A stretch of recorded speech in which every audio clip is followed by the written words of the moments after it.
It was a bright and sunny Thursday morning in a quiet, pretty little neighbourhood untouched by the city. The leaves on every tree were a deep green colour, and the atmosphere was very warm and summery despite it being early autumn. The houses were of high value and quality, the lawns were well cut, the sidewalks were well crafted with no cracks, and all the well-parked cars were thoroughly clean. The sky was bright blue and the few clouds were white as snow. The house belonging to the Smite family, number 8, Sycamore Drive, was one of the most polished and prestigious in the neighbourhood, beyond comfortable enough for a family of 4. Parked in the driveway in front of the garage was a yellow 1960 Dodge Polaris station wagon and a black 1957 Vauxhall Victor.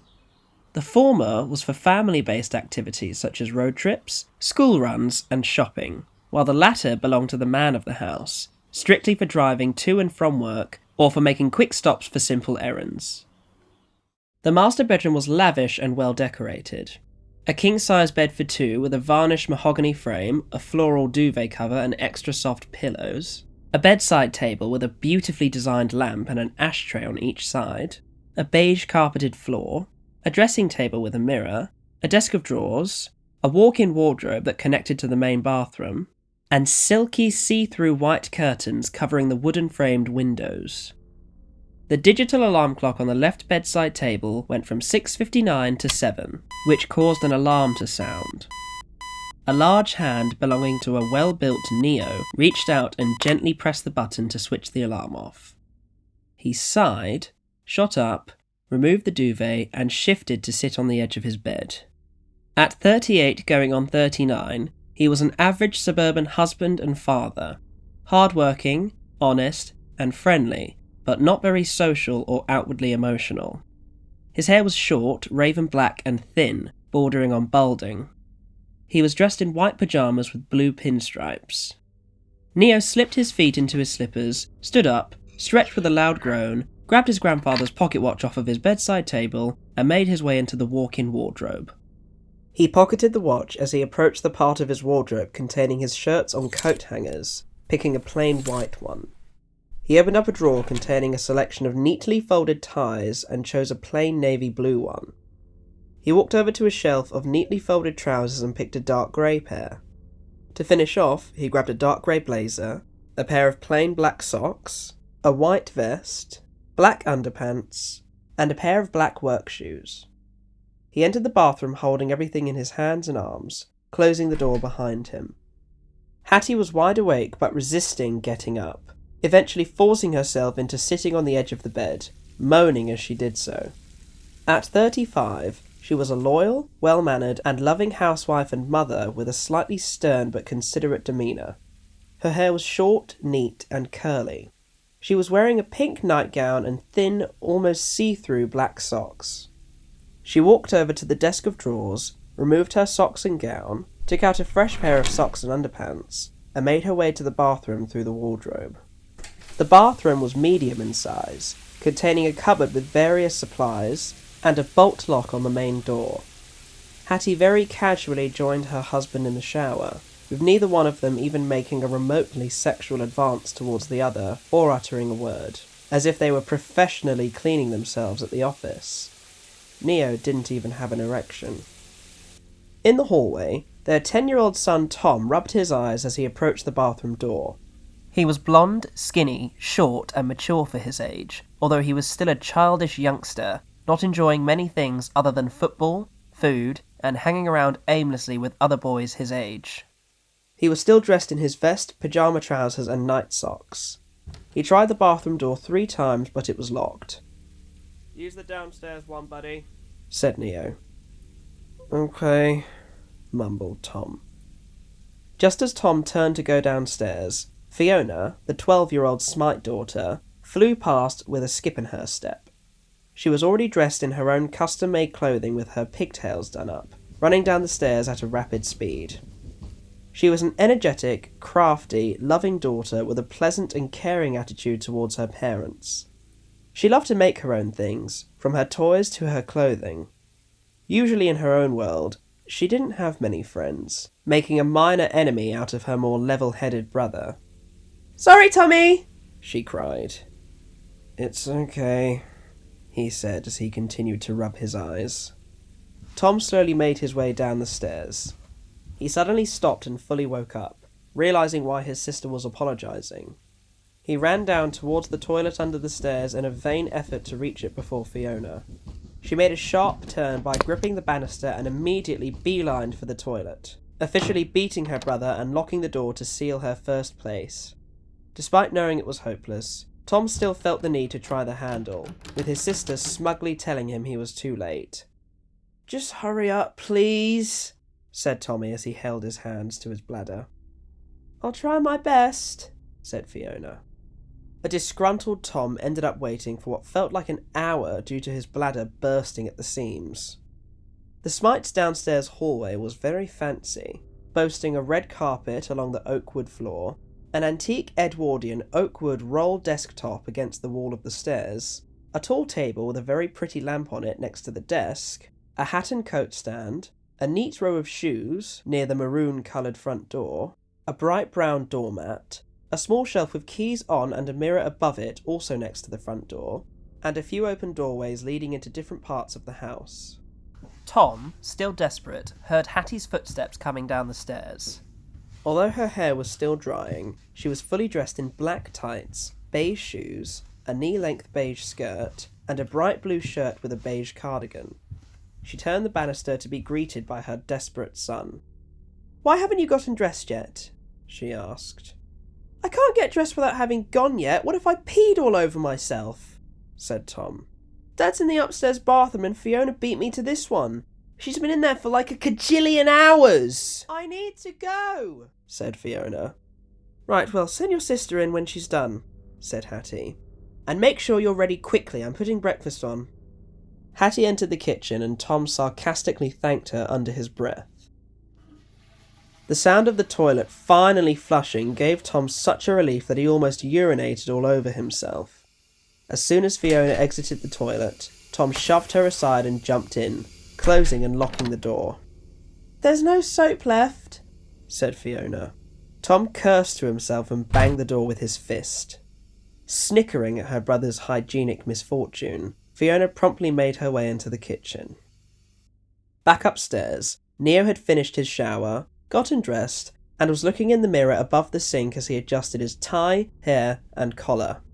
As he tightened his belt around his waist, he began to feel a sharp pain in the corner of his head and cringed. He opened up the cabinet to find some painkillers and took a couple before putting the bottle back. He leaned down and slurped up some water from the sink to help swallow the pills. He stood back a little, putting a hand to his head as he began experiencing a full-on, discomforting headache. He stretched his mouth open and widened his eyes to compose himself before shutting them. A knock at the door interrupted his attempts to ease the pain. "Just another moment, please," he said. "Sorry, Dad," said Fiona. "Mum wanted me to let you know your breakfast is almost ready." Neo smiled as he thanked his daughter and assured her he'd be down soon. She happily told her father it was no worry before joyfully skipping back downstairs. Neo continued to look at himself in the mirror, wondering what the pain was. Out of concern the headaches would persist, Neo opened up the cabinet again and grabbed a smaller bottle of the same painkillers for use on the go. He grabbed his grandfather's watch off of the sink and left the bathroom to join his family for breakfast. The Smites had an average kitchen, complete with a cooker, an oven, tiled floors, various cupboards and cabinets, a tall and wide fridge freezer, and a table complete with 6 chairs and a cloth covering it. Some windows and a door that was primarily glass showed the beautiful garden Hattie had tended to every other day, populated with flowers, bushes, and tomato plants. A house phone on a cord was attached to the wall near the doorway. Tom sat at the table eating a bowl of cereal, 2 strips of bacon, a single slice of toast cut diagonally, and a small portion of scrambled eggs. Fiona's plate had the same, only her portion was slightly bigger, with 3 small pancakes and a single sausage added into the mix. 2 more plates belonged to Hattie and Neo, with sausages, bacon, and scrambled eggs on Hattie's, while Neo's had 2 slightly larger pancakes, but no scrambled eggs. Still in the middle of cooking, Hattie took a fried egg in a pan over to Neo's plate, setting it down very carefully in the middle. Each plate had an accompanying drink: orange juice for the children, water for Hattie, and coffee with a newspaper for Neo. Hattie returned to the cooker and Fiona walked in, took a seat, and began to eat. "Where's your father?" asked Hattie. Fiona chewed her food as she spoke. Chew and swallow your food first, Fiona. Fiona finished chewing and swallowed her food before telling her mother that Neo wouldn't be long. "I suppose he just needs a bit of time this morning," Hattie said to herself. Hattie walked over to her plate and treated herself to what remained of the pancakes. A fully dressed and dry Neo entered the room. "Morning all," he said as he took a seat. "Morning, Dad," said Tom with a mouthful. "I'm sorry, does there need to be an echo in here?" said Hattie. Tom swallowed his food and greeted his father properly. Neo took a seat. Hattie turned the cookers off and treated her husband to a few extra snips of bacon, deciding she wasn't hungry enough to eat them herself. Neo thanked her before tucking into his meal. "Couldn't I have those?" asked Tom. "Don't be silly," said Hattie. "You'd eat what I've given you, take one bite and wouldn't have enough room. That's why I didn't make any beans." "Well, I could have had those," said Neo. "I thought something was missing." "Well, nobody ate them last time, so there was no real point." "I don't mind," said Fiona. "Beans make Tommy gassy anyway." "You say that like it's a bad thing," said Tom. "It's not a bad thing, Tom," said Neo before turning to his wife. "Hattie, honey, thank you for not making any beans so we don't get gassy." "For God's sake, don't encourage him to be so childish, Neo," she replied. Hattie eventually joined her family at the dining table after leaving everything in the sink to soak. Her attention fell exclusively on Fiona, specifically her bizarrely hand-stitched hoodie. Fiona didn't even notice, enjoying her food too much to care. Hattie began eating to try and take her mind off of her daughter's eccentric taste.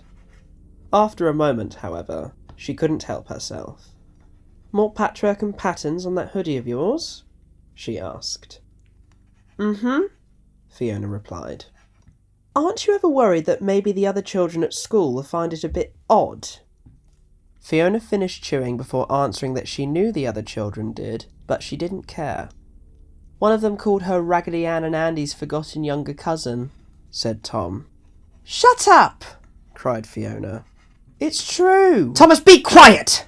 Hattie snapped. The newspaper next to Neo's plate had fully captured his attention, specifically the main article, which was a piece about a local serial killer nicknamed the Crybaby striking yet again, with a photograph of a crying face graffitied on a wall next to a crime scene with a body bag, police tape, and evidence markings. "It doesn't bother you, Fiona?" asked Hattie. "You know, your father and I can't fund this little hobby of yours forever, especially when I can hear it in my dreams when you're at that sewing machine of yours."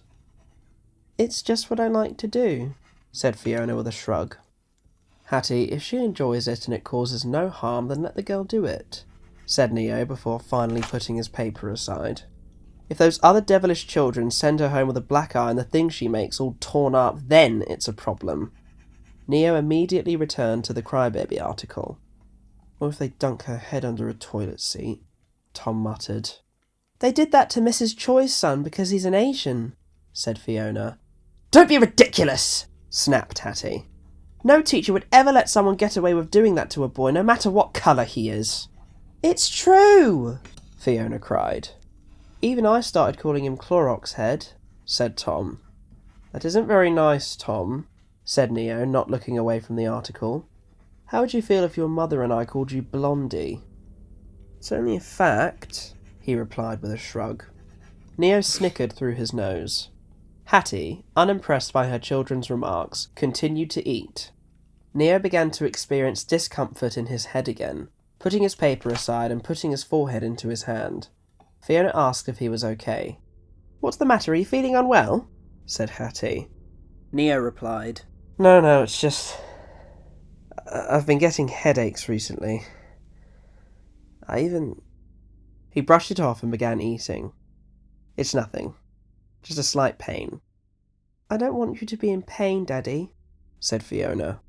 "Maybe I could sew you a nice woolly hat to ease it?" "That's quite all right, Fiona. I'm sure I'll be fine." "I don't know why those bosses of yours don't give you a day off," said Hattie. "You're more than due one." "I know. I'm still working on it, right, Tom?" "We're going to toilet paper Mr. Jones's house, right?" said Tom. "Well, you do that and see where we all are when your father doesn't have a job," said Hattie. They all continued to eat in silence, with Fiona looking up and smiling at her father, who gave her a twitching corner-of-the-mouth smile before returning to his meal and taking a sip of his coffee. 7:54. Neo was sitting on the edge of the bed doing his shoelaces before grabbing his keys and wallet out of the bedside table's top drawer. Hattie was at her dressing table, sorting her makeup and putting in her earrings. Neo began rubbing his eyes as he suddenly felt tired once again. "I'm going to take them to school now, darling," said Hattie. "Are you all right?" "Yes, I think I just need another lie down before I leave," said Neo. "Jones said I could hold off coming in until 1:15 today. He didn't say why. I think he just thought I needed it." "Have you called Dr. Connors about your headache?" No, it's not necessary. The painkillers help it somewhat, but I'll pick up more if it persists."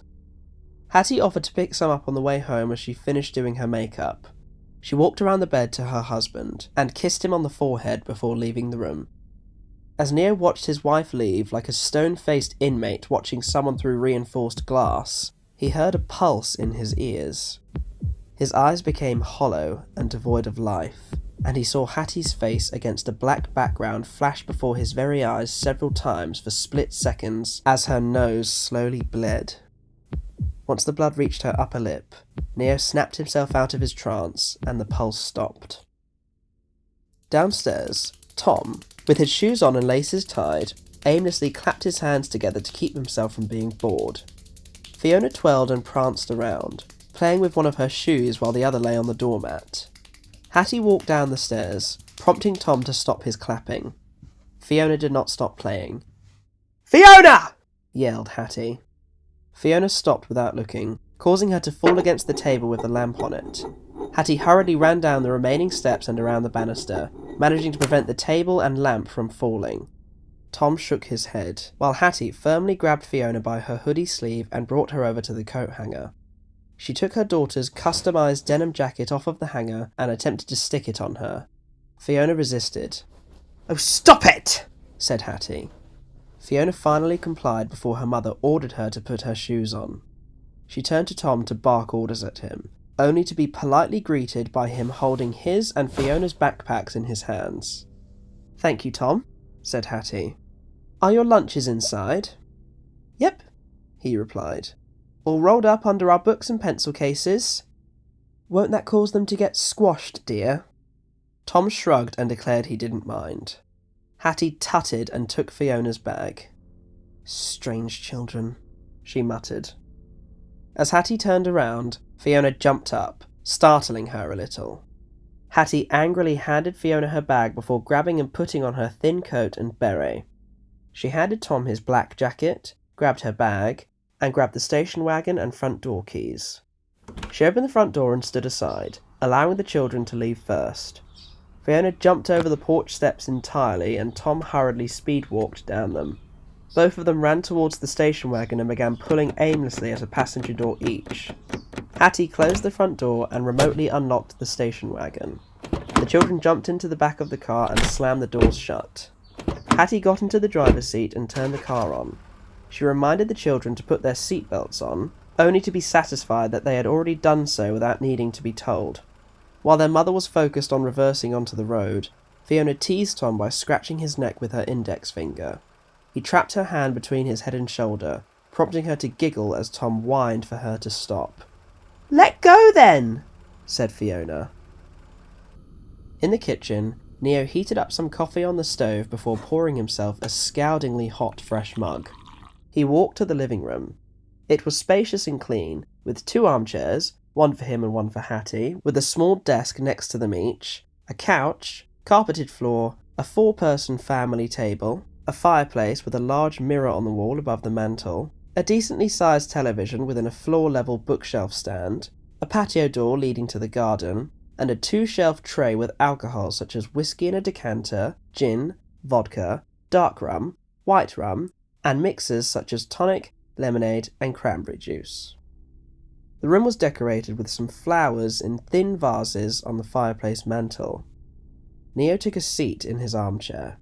He sipped his coffee and tried to relax before the pulse, accompanied by his increasingly overwhelming headache, began to erupt in his eardrums again, causing him to almost choke on the coffee and cough. He accidentally spilled and drooled some coffee on his shirt as he put his free hand to his head, cringing in pain. Unable to resist it, he put the coffee aside, reached into his shirt's breast pocket, and pulled out the smaller bottle of painkillers, popping 2 pills into his mouth and downing them with the coffee. The pulse continued, but slowed down. Neo began losing consciousness as his vision blurred. He stayed strong and fought the pain. The pulse eventually stopped as he fully composed himself. He kept his hand to his head as he sipped some more coffee and cursed himself over the stain on his shirt, quickly getting up to go and change it. Outside the local school grounds, the parents, mainly the mothers but some fathers, were dropping off their children. Betty Leone was one of them, having walked with her daughter Francesca. Betty was a 36-year-old Italian-American with an attitude and beautiful black hair, almost always dressed in all red. She was very social but didn't really like anyone besides a select few, with Hattie being one of them. Betty was conversing with the other mothers, smoking a cigarette while the parents patiently waited for the school to be ready to allow the children inside. Most of them were already in the playground waiting, but some remained with their parents for as long as possible, including Francesca, who looked blank and disinterested. The wagon belonging to the Smites pulled up nearby along the curb, which caught Betty and the other mothers' attention. Betty looked amused to see the vehicle, while the other mothers were a touch more spiteful and bitchy with their facial expressions and mutterings. They quickly switched to smiling once Hattie exited the vehicle to help her children unbuckle and jump out. Tom and Fiona hurriedly ran off without their mother, Tom towards his friends on the grounds and Fiona towards the gate. She looked noticeably more quiet and shy than her brother. Hattie locked the car and followed her children to the main gate. "How are you, doll?" said Betty. "I'm doing well," said Hattie. "Looking after those two on a daily." "Oh, tell me about it. Sal wants another one. A boy. And I'm just happy looking after one little girl. Simple as." The school bell rang. All remaining children outside the gate, including Francesca and Fiona, made their way towards the building, and the children already on the playground, including Tom and his friends, headed into the building as well, with a particularly bossy old teacher helping ensure they did so. "Have a good day, Karen," said one mother. "Be good, Miranda," yelled another. "Christ, that's Mrs. Fincher bossing them inside," a third mother quietly muttered. "She taught me and that Smite woman history when we were 12. "She's a bitch," whispered a fourth mother. "Hattie or Fincher?" asked another mother. While the mothers snickered amongst themselves like a cult of gossip, Betty asked Hattie if Fiona was always on her own. "Oh, don't remind me," said Hattie. "It seems like her only friend is that sewing machine we got her last Christmas." "Well, it's good to be creative," said Betty. "I think her mother's doing a good job if she ends up with a knack for that stuff." "I think she already has. I just can't say I'm a fan of her designs." "Hey, listen, not every mother's going to be 100% happy with what their kids do, especially their daughters." Betty finished her cigarette and put it out on the ground. One of the mothers called out to her and asked if she'd be joining them at the diner later. No, Hattie and I are probably going to just hang out at her place," said Betty. "Like I said, Sal just wants me out the house and we'll do a catch-up. Right, Hat?" Hattie sincerely had no idea what Betty was talking about, and it took her a second to put two and two together, eventually realizing that Betty was trying to get out of spending time with the other mothers. "Well, I suppose we are, yes," replied Hattie. "Okay then," said the mother. "Hattie?" "Catch you later, ladies," said one of the other mothers through a snicker. The band of bitches, as Betty affectionately referred to them as, walked away towards their destination while Betty's false smile faded, allowing her to talk to Hetty with more honesty. "Fucking judgy skanks, right?" said Betty. "And who invited you over?" said Hattie. "Oh, come on, you weren't seriously going to let me hang out with those dumb broads, were you? I think they're unintelligent and rude and not worth either of our time. But you do enjoy being with them, don't you?" "Not really. There's no meaningful conversation, no banter, nothin'. So what do you say, we going back to your place?" Well, I don't have much in the way of coffee if Neo's drank all of it. I haven't had a chance to get any more and he loves it so. I could offer you some of the children's orange juice. Works for me, doll! Definitely beats walking. The two of them got into the front of the car. Hattie turned the car on and drove off.